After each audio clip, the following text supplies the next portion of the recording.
우리 오전 일부 예배는 우리 교사들과 또 우리 샬롬 중창단 또 안수집사회가 돌아가면서 찬양을 합니다.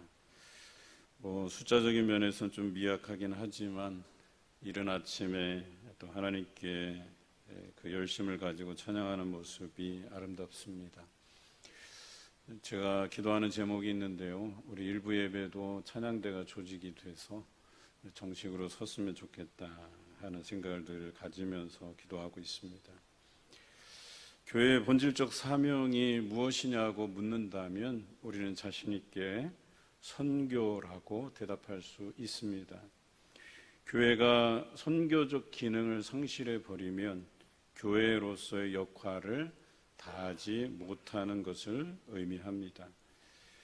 오늘날에는 교회를 선교적 기능으로 이해합니다. 교회에 대한 여러 가지 견해가 있고 그래서 교회론을 배우게 되지만 대표적으로 교회라고 하는 것은 선교적 기능을 가졌다라고 이야기하는 것이죠. 그리고 이 선교의 주체가 되는 분이 하나님이십니다. 이것을 전문적인 용어로 미쇼데이라고 합니다. 하나님의 선교. 우리가 하는 것 같지만 그 속에 역사하시는 분이 하나님이시다라고 하는 것입니다. 선교의 주체는 여러분이 아니고 교회가 아니고 바로 하나님이시다라고 하는 것이죠. 선교학을 공부하거나 아니면 선교사로 파송을 받는 분들은 기본적으로 이 미쇼데이에 대한 개념을 알고 있습니다. 물론 목회자도 마찬가지죠. 이 하나님의 선교, 하나님께서 주체가 되시고 그래서 교회와 성도들을 사용하신다라고 하는 겁니다. 그래서 교회와 성도는 도구라고 하는 것이죠. 또는 기능이라고 이야기하는 것입니다. 교회와 성도는 하나님의 뜻을 받들어야 하며 하나님의 뜻은 모든 사람을 구원에 이르게 하시는 것이 하나님의 뜻이다라고 하는 것이죠. 이미 창세기 12장을 통해서 우리에게 하나님의 계획은 만민을 구원하는 것임을 알려주셨습니다. 아브라함을 통해서 만민을 구원할 계획을 선포하셨는데 그 내용은 이렇습니다. 아브라함을 통해서 모든 만민이 복을 얻게 하려 한다고 말씀하셨습니다. 여기서 말하는 복은 구원입니다. 우리가 이 구원을 제대로 알고 이것이 하나님의 뜻인 줄 알면 우리가 이 구원 사역에 모두가 동참하는 것이 성도의 본분이고 교회의 본질이라고 하는 것입니다. 여러분, 구원은 태초부터 모든 사람에게 열려져 있는 것입니다. 그런데 이 구원이 마치 하나님의 선택된 백성 이스라엘에게만 주어진 것으로 잘못 이해되었습니다. 그래서 이스라엘 사람들은 자신들만이 구원을 얻을 수 있을 것이라고 여겼습니다. 그들은 선민의식에 빠져 있었습니다. 특히 예수님께서 활동하시던 시대에 더욱 그들은 확신에 차 있었습니다. 우리만이 하나님을 알고 우리만이 구원을 얻을 수 있을 것이라고 말했습니다. 오늘날은 어떠십니까? 우리는 우리만이 구원을 얻을 수 있을 것이라고 하는 이 착각에 빠져 있지는 않습니까? 오늘 이 예배당에서 예배드리는 우리들만이 구원을 얻을 수 있다고 우리가 여기지는 않습니까? 이스라엘이 그러했다라고 하는 것이죠. 그런데 이미 구약에서도 드러낸 바 있지만 우리만이 아닌 모든 사람에게 구원의 길이 열려져 있다라고 하는 것입니다. 다만 오늘 이곳으로 우리를 부르신 목적은 우리로 교회되게, 우리로 성도되게 하시기 위해서 교회된다고 하는 것, 성도가 된다고 하는 것, 하나님의 뜻을 받드는 것이죠. 하나님의 뜻은 모든 만민이 구원에 이르도록 하는 것이 하나님의 뜻입니다. 우리가 이 일에 동참하지 않는다면 교회가 교회되지 못하고 성도가 성도되지 못하는 그런 상황에 있다고 해도 과언은 아닐 것입니다. 그런데 사도 바울이 이방인에게 복음을 전하면서 놀라운 일이 발생이 되었습니다. 이 복음이 전해졌을 때 이방인들이 예수 그리스도를 믿게 되고 그분을 보내신 하나님을 섬기게 되었다라고 하는 것이죠. 여러분, 선민의식에 빠졌던 이스라엘에게는 놀라운 충격이 아닐 수가 없었습니다. 그들의 상식으로는 도저히 이해되지 않는 것이었습니다. 적어도 구원이라고 하는 것은 구약 성경을 이해하는 사람, 아는 사람, 그 하나님을 이해할 수 있는 사람이 믿음에 이를 수 있고 구원을 얻을 수 있다고 보았는데, 구약 성경을 전혀 알지도 못하는 이방인들이 복음을 듣고 예수 그리스도를 믿어 하나님을 섬기게 되었다라고 하는 그것이 그들에게는 믿기지 않았던 겁니다. 우리 말고 또 다른 사람들이 구원을 얻는다고? 그들에게는 그것이 충격일 수밖에 없었습니다. 조금 더 나아가서, 그렇다면 하나님께서 우리를 택하신 게 아니라 저 이방인들을 택하시고 저 이방인들의 하나님으로 선 것이 아닌가 생각했습니다. 그리고 자신들은 버려진 사람처럼 생각했습니다. 여러분, 바울의 고민이 바로 여기 있었어요. 자기 백성들이 절망하고 자기 백성들이 그동안은 우리가 선택된 백성이고 우리만이 구원 얻는다고 생각했는데, 그래서 그 사랑하는 백성을 버리지 아니하시고 늘 사랑하시는 하나님이라고 생각했는데, 이제는 그 사랑마저 의심하게 되고 하나님이 우리를 버렸다 하는 자기 동족, 자기 백성들이 안타까울 뿐이었습니다. 로마서는 분명 로마에 있는 이방인들을 위해서 쓴 편지입니다. 하지만 오늘 본문 때문에 이 사도 바울이 자기 백성 유대인들에게도 그들을 향한 간절한 마음을 담아서 이 편지를 쓰고 있음을 우리가 깨닫게 되죠. 여러분, 오늘 이 말씀 통해서 우리가 알아야 될 것은 이스라엘이라고 해서 다 하나님의 선택된 백성은 아니라는 것입니다. 심지어 어떤 이들은 하나님께서 선택하셨음에도 불구하고 그 선택을 거절하고 하나님을 자기가 스스로 버린 사람이 있었습니다.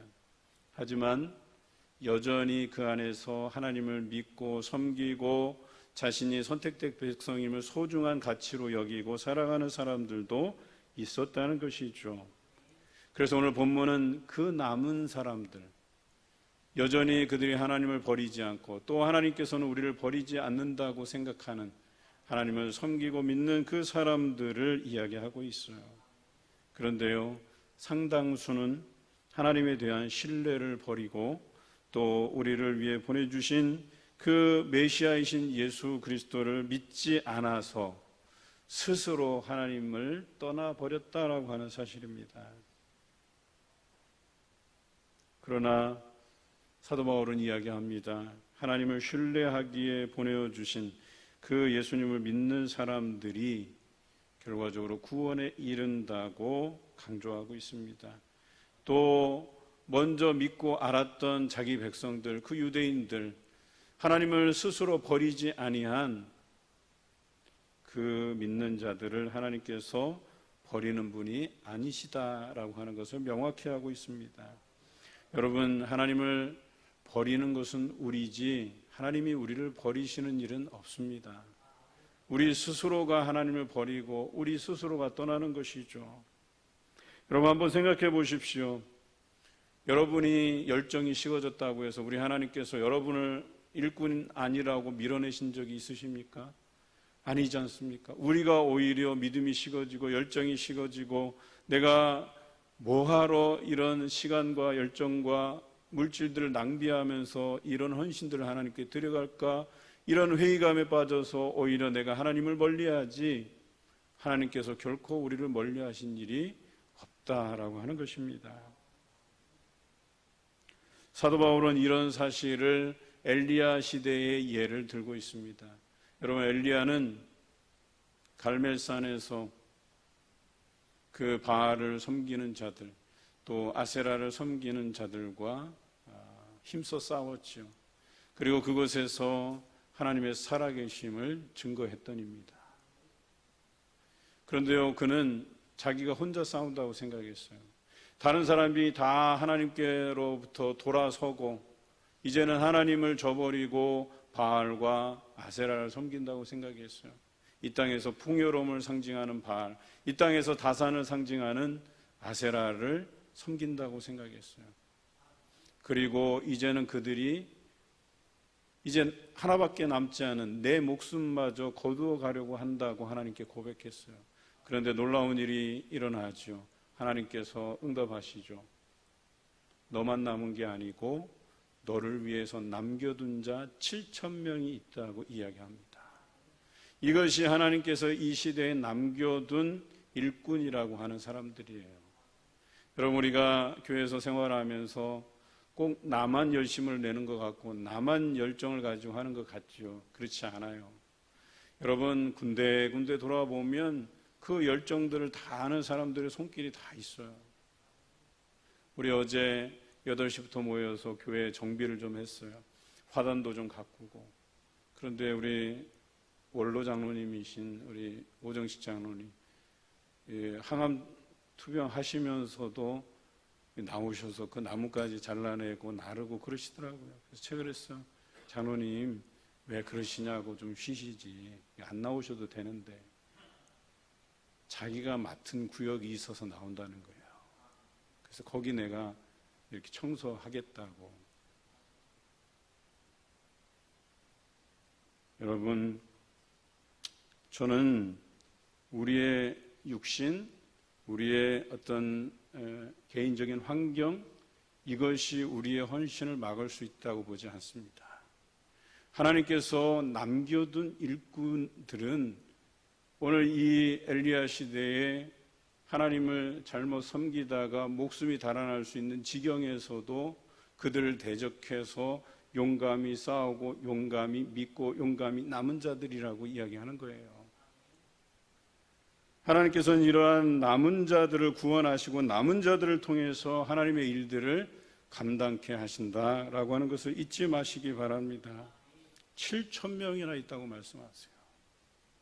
여러분, 그 이순신 이야기를 잘 아시죠?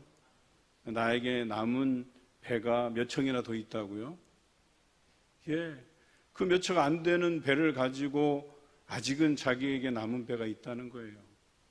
여러분, 지금 저는 이런 생각을 해봅니다. 우리 봉산교회에서 어떤 사람은 그저 예배만 드리는 거로 만족하고 봉사와 헌신은 내가 너무 바빠서 믿음이 없어서 연약해서 여러 가지 이유로 봉사와 헌신하는 일을 미루어 두지만 여러분, 걱정하지 마십시오. 하나님께서는 남겨둔 자 7,000, 물론 우리 교회는 7,000명이 안 되니까요.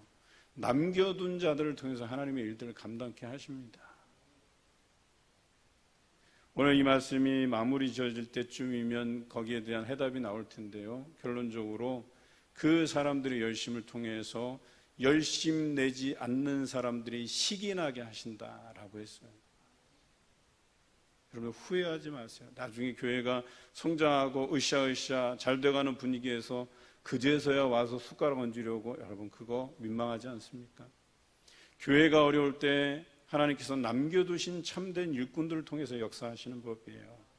저는 여러분들이 그 남겨진 자들이라고 생각을 합니다. 우리 교회가 과거에 한 400명, 500명 됐다는 것, 여러분, 이게 자랑스러운 이야기는 아니잖아요. 지금 우리의 현실, 우리는 어려움 속에 있고 코로나로 인해서 많은 성도들이 떨어져 나간 그런 상황에 있어요. 그런데 여러분들 끝까지 남겨놓으신 이유가 뭘까요? 바로 하나님의 일들을 감당하기 위해서 여러분을 선택하신 것 아니고 무엇이겠습니까? 저는 코로나로 인해서 모든 교회가 성도들이 급감하고 회복이 되더라도 70%, 75%, 80%까지 회복되는 교회가 잘 없어요. 기껏 잘해야 한 70% 정도 회복하는 교회가 그나마 좀 좋은 비율로 회복하고 있는 그런 교회들이겠죠. 저는 이 상황을 보면서 마치 마지막 날에 우리 예수님께서 이 땅에 오셔서 양과 염소를 분리해 내듯이, 그리고 알곡과 가라지를 분리해 내듯이 하나님께서 심판할 자와 구원할 자를 구분하는 것은 아닐까, 그런 생각을 해봅니다. 여러분, 몸만 교회에 나와 있다고 해서 그게 다 구원이 보장되고 담보되는 게 아니에요. 무엇입니까? 우리가 지금 예배드리면서 하나님의 뜻이 무엇인가를 분별할 줄 알아야 되는 거예요. 하나님께서 만민이 구원받기를 원하시는 그 뜻을 이루어드리기 위해서 우리 삶에서 복음을 전하는 삶이어야 된다라고 하는 것이죠. 여러분 삶이 사람들에게 본이 되어서 정말 예수 믿는 가치가 있구나라고 하는 것을 깨닫고 돌아오게 만드는 삶이라면 여러분 그것이 하나님의 뜻을 이루어드린 것 아니고 무엇이겠어요? 어제 우리 선교위원회에서 남성교회와 연합해서 또 여전도회와 연합해서 우리 다해 공동체를 찾았어요. 우리 장애인들 지난번에 초청해서 예배를 드렸잖아요. 또 그 건물 우리가 조금 가서 정리해 줄 것들이 있고 또 그분들을 위해서 삼겹살을 가지고 가서 대접도 해드리고 또 다 끝나고 우리들끼리 모여서 같이 점심 식사도 나누고 여러분 그것이 사람들에게 보여지는 정말 그 삶이 하나님의 뜻이고 남겨진 일꾼들을 통해서 행하시는 일이라면 저는 그것이 하나님의 뜻을 이루어드리는 길이고 전도하는 길이라고 여깁니다. 또 어제 교회 곳곳을 다니면서 청소하고 정리하고 가지치고 그것뿐만 아니라 매주 조별로 돌아가면서 저희 교회 와서 청소해 주시는 분들 얼마나 감사한지 몰라요. 여러분 적어도 우리가 이 시간에 오셔서 그런 일에 동참하지 아니하셨더라면 감사하는 마음은 좀 가지고 예배 드렸으면 좋겠다 하는 생각이 들어요. 또 그것으로 인해서 식이 나거나 도전이 돼서 나도 한번 해봐야지, 나도 열심을 내봐야지 하는 그런 귀한 시간이 되시길 바랍니다. 나는 과연 성도로서 어떻게 자리매김하고 있는지를 생각해 봅시다. 하나님께서 남겨두신 선택된 일꾼인지 아니면 하나님을 버리고 내 살 길을 향해 바알과 아세라를 섬기고 따르고 있지는 않은지 오늘 여러분 모두가 하나님께서 남겨두신 선택된 일꾼으로 주신 사명 잘 감당하시는 성도가 되시길 주님의 이름으로 기원합니다. 바울의 고민은 자기 동족에게 복음을 전했지만 그들이 믿지 않는 것이었습니다. 택하신 자들을 하나님께서 구원하시지만 택함을 받지 못한 자들은 다 우둔하여졌다라고 오늘 기록하고 있어요. 여러분 신앙인들도 마찬가지요. 시작은 좋아요. 그런데 신앙의 회의감이 들고 이 회의감이 드는 대표적인 이유가 뭔지 아세요? 말씀과 기도와 찬양으로 점철된 삶을 살아야 되는데 말씀도 사라지고 기도도 사라지고 찬양도 사라지다 보니까 믿음이 없어져요. 하나님에 대해서 의심하게 돼요. 하나님을 버리게 돼요. 이게 다 뭐예요? 우둔해지는 길이에요. 우리가 한번 믿음에 우둔하여지면 헤어나올 길이 없어요. 회복되기가 어려워요. 하지만 이런 사람들 위해서도 하나님께서 계획하신 바가 있다는 거죠. 주변 사람들에게 열심을 내게 하는 거죠. 여러분 직접적으로 가서 교회 나와라, 예수 믿어라 라고 하는 것만 전도가 아니에요.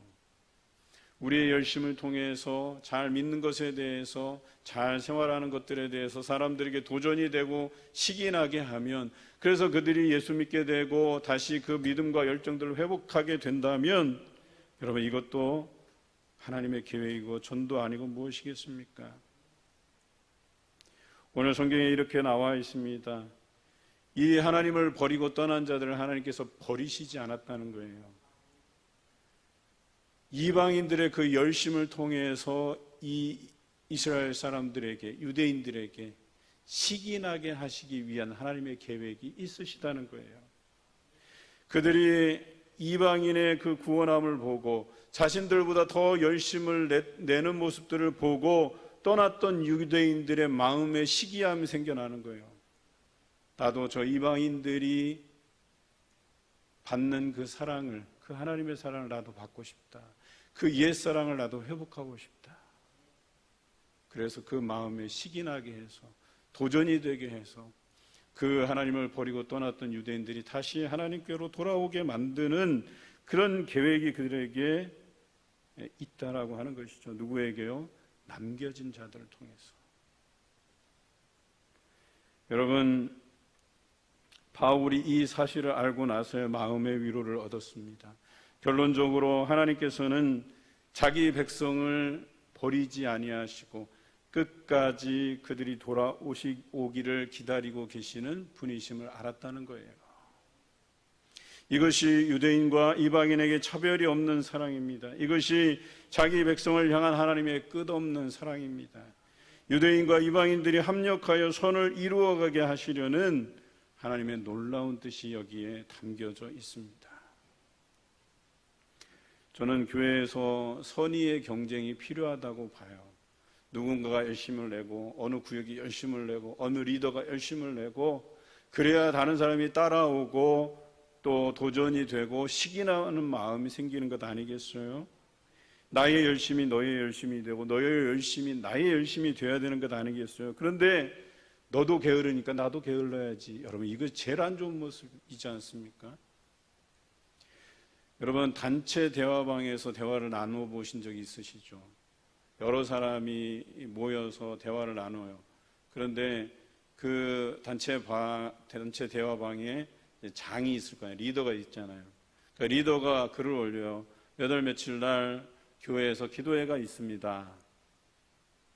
그러면 참석을 못하면 가만히 있으시든지 아니면 개인으로 연락해서 제가 여차저차 이런 일로 인해서 참석이 어려울 것 같습니다. 이렇게 양해를 구하든지. 그런데 남들이 다 읽는 방에다가 저는 참석 못합니다. 이 의미가 뭔지 아세요? 여러분, 대화방은 그래서 참 조심해야 되는 거예요. 다른 사람이 듣기에 너도 안 되니까 나도 가지 말란 얘기지? 그러면 뒤에다가 뭐라 해요? 저도요, 저도 못 참석해요. 저도 시간이 없어서 저 어디 가야 돼요. 죄다 다 못해요. 여러분, 부정적인 결과들을 낳게 되는 것들을 보게 되죠. 게으름을 양산해 버리는 거예요. 그런데 어떤 사람이 저는 바쁜 일이 있어도 꼭 참석하겠습니다 하고 딱 올려요. 그러면 갈까 말까 고민했던 사람들도 가야 되겠다. 저 사람도 바쁜데도 간다니까. 내가 생각하기에 내가 저 사람보다 바쁘겠어. 객관적으로 자기를 돌아보니까 저 글 올린 사람이 나보다는 훨씬 더 바쁜 사람이야. 나는 시간도 많은데 나도 참석해야지. 뭔가 이렇게 서로에게 긍정적인 도전이 되고 시기나는 마음이 생겨야 되는 것 아니겠습니까? 교회에서 어떤 열심을 내는 성도가 있어요. 여러분 생각해 보세요. 예수님도 예뻐라 하시지 않겠어요? 그러면 담임 목사도 당연히 예뻐라 하지 않겠습니까? 뭐 예뻐라 한다고 해서 여자만 그런 게 아니고 남성들도 다 마찬가지죠. 제가 어제 다해공동체 거기 다녀오신 분들에게 개인적으로 톡을 다 드렸어요. 고생하셨다고, 수고하셨다고. 그리고 한번 그 받으신 분들은 그 안 받으신 분들한테 한번 보여주세요. 우리 목사님이 이렇게 톡도 보내줬다고.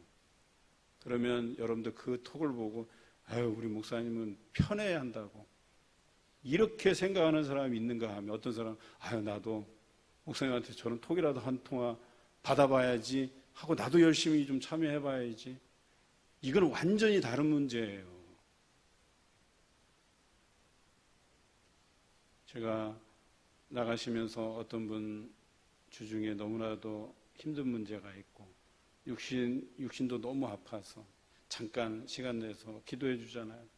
그것이 셈이 나갖고 우리 목사님은 특별한 사람, 다른 사람들만 좋아라 하고 그 사람만 기도해 준다고. 여러분들이 아프고 병들고 할 때마다 제가 그것 때문에 얼마나 아파하고 여러분들 위해서 기도하는 줄 아세요? 긴급한 기도를 요할 때는 직접 통화해서 뭐 수술실에 들어가기 전에라든지 나와서든지 기도해 드리잖아요. 그런데 그거는 다른 거고 여기 복도에서 만나서 기도하는 건 좀 더 특별한 건가요? 아니잖아요. 그래도 뭔가 여러분들에게 이런 행위들이 시기나게 해서 나도 뭔가 열심을 내야 되겠구나. 하나님 앞에 내가 더 하나님 앞에 사랑받기 위해서라도 내가 주를 위해서 열심히 봉사해야겠다. 여러분 그런 도전의 마음이 없으십니까? 저는요, 목회자들 모임할 때 어느 교회에서 잘한다는 소식을 들으면 시기가 나요. 근데 그 시기가 여기서 성경에 말하는 그 시기예요. 그 사람이 믿고 그 교회가 미운 게 아니고 우리 교회도 그렇게 해야지, 나도 그렇게 열심히 내야지 라고 하는 그 시기 나는 마음이 생겨요.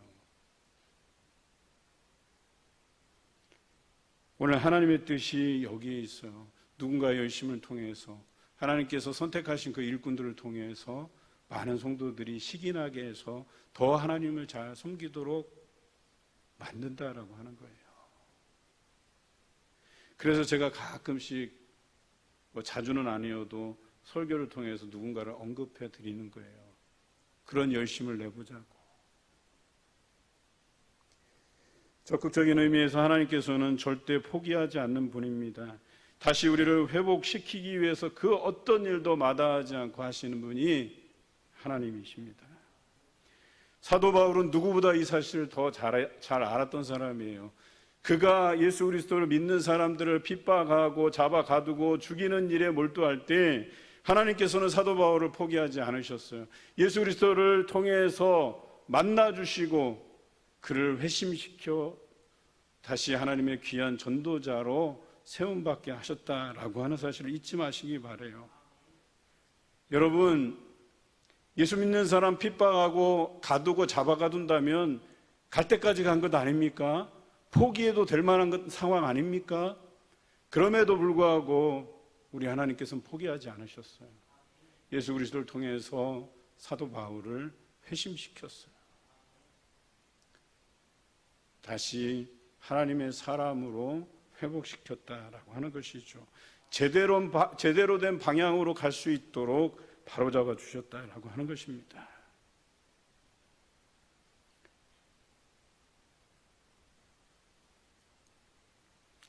하나님께서는 이방인들이 예수 그리스도를 믿고 하나님을 섬길 때 그들에게 많은 은혜와 복을 넘치게 하셔서 그것을 보는 유대인들이 시기나게 함으로 다시 하나님께로 돌아와서 그 신앙을 회복하게 하시려는 뜻이 오늘 본문에 담겨져 있습니다. 오늘 본문을 통해 우리가 두 가지 잊지 마시기 바랍니다. 첫째는 하나님께서 나 외에도 하나님께서 주신 그 열심을 가진 자들을 예비해 두셨다는 사실을 잊지 마시기 바라요.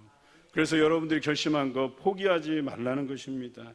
내가 작정하고 결심하면 함께 따라주고 협력해 줄 사람들이 반드시 존재한다는 사실을 여러분 기억하시길 바랍니다.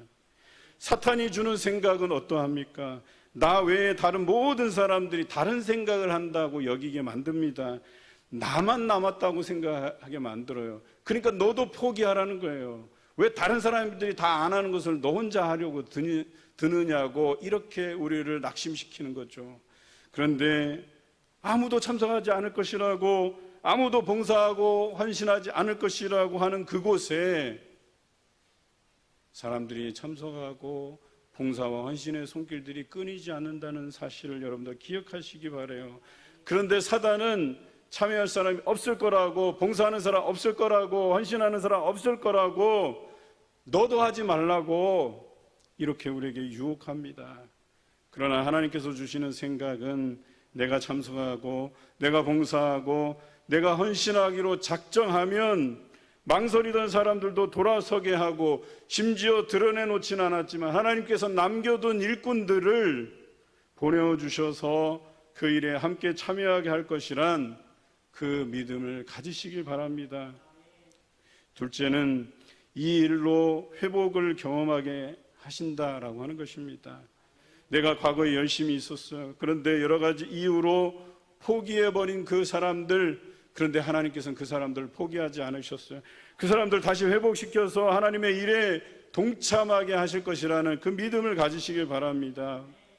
여러분, 새가족이 저는 그래서 많이 들어왔으면 좋겠어요. 새가족이 많이 들어와서 새가족이 열심을 내고, 그래서 기존에 있는 성도들이 그것을 보고 식이 나서라도 더 분발하고 더 열심을 내었으면 좋겠다는 생각이 듭니다. 제가 중고등부 때 이야기인데요. 제가 중고등부 회장을 지냈어요. 그리고 회장직을 물려줄 때 다음번 회장이 제 개인적인 생각으로 저 친구가 나보다 믿음의 역량도 부족하고 또 이렇게 세상적인 지혜나 경험적인 부분에서도 좀 부족하고 저는 그렇게 봤어요. 그래서 우리 때 이렇게 열심을 내서 이렇게 부흥하게 된 우리 중고등부가 제가 물려받으면 이게 주저앉겠구나 이런 생각도 했었어요. 그래서 어떤 생각이 들었냐면 면피하기 위해서, 책임을 회피하기 위해서 제가 나도 그냥 괜히 옆에서 전직 회장이라고 열심히 도왔다가 안 돼버리면 나도 책임질 것 같아서 좀 이렇게 사이드에서 빠져서 지켜보기로. 그런데 웬걸 제가 하나님을 버리고 있다는 사실을 몰랐던 거예요. 그런데 더 잘 돼요. 이 친구가 저보다 뭔가 부족하다고 생각하니까 더 하나님께 매달리고 더 하나님께 기도하는 회장이 된 거예요. 제가 한 70여 명 정도가 되었다면 저희 때 이 친구가 중고등부 회장할 때 120명 이상을 넘어가 버렸어요. 얼마나 많은 친구들이 모여오는지. 그때 제가 어떤 마음이 든 줄 아세요? 내가 잘못 생각했구나. 그런데 제 안에 식이 나는 마음이 생긴 거예요. 물론 그때는 약간 부정적인 거였었어요. 저렇게 잘 되는 거 보니까 내가 배가 다 아파. 그래갖고 나도 숟가락이라도 얹으려고 전직 회장이랍시고 옆에서 조언한답시고 조언했는데 지금 생각해보니까 너무나도 부끄러운 행동이었었어요. 걱정이 되면 함께 기도하고 걱정이 되면 함께 도왔어야 되는 거예요.